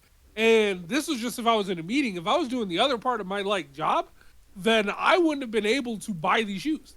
Like, it would have been, like, sold out already because I would have been busy. And then by the time I logged on, they would have been gone. It is an annoying thing. For me, we were more in like a training environment, doing meetings and stuff. We weren't actually working, and that was the main reason why I was able to see it. But it was just so happened to be like a happenstance thing. So if I find out that they were released now, one day later, and I go check, I wouldn't have the opportunity to get it. And that kind of goes back to the situation we were talking about before with like even games and stuff going all digital. Like what if when it's all digital, they make it to where it's first come first serve to make sure they always get the full price or nothing else? You know what I mean? Like they could do that if it's all digital, because they control their own like source of product. It would be just goofy, but you would have the same kind of situation with Hasbro where you just literally can't get the product. You know, this time around, I was actually able to get some stuff. A couple times before I wasn't. I can even say now, like one thing that I got that didn't sell out probably because it was already expensive was the original Dino Megazord and Dragon Zord set. Both of those are not even on their website no more. They're just not even up no more. I don't even know how that was, but they decided they're just not making no more or something. I'm like, how do you just stop making the original Megazord when in the upcoming episode, I'm going to talk about this at one point once all of them become available, but everybody else just keeps coming out with that original Megazord. And I'm like, well, if you make it available, you don't have to keep remaking it in a different form. You could just print out the same one. Like that's the thing, is it's just I don't know where the industry is right now, but the thing that I'm annoyed with is it just seems like everything that I'm interested in, like all the nerd stuff, the man cave stuff, I don't have control over my own purchases anymore as much as I try to. Like I can like a service like Game Pass, but I don't want that to be quite literally my only outlet when it comes in gaming. Right. I don't want that. even if it would be funny. Like I would be more of a fanboy to say it was funny to see the backlash if they were to somehow successfully get Nintendo. I don't think that would happen literally because of the Activision deal alone. Like, look how long this has taken. But to take down Nintendo, absolutely not. Even the regulators will have some sort of nostalgia there for even their grandchildren. So that's not even going to happen, even if they have the money, and they have the money.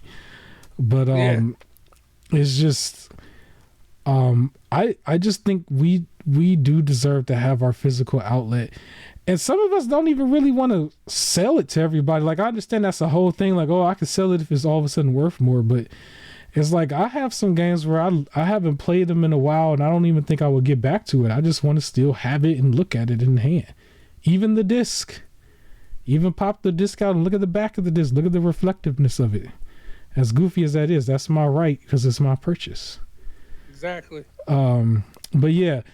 We're going to be done now.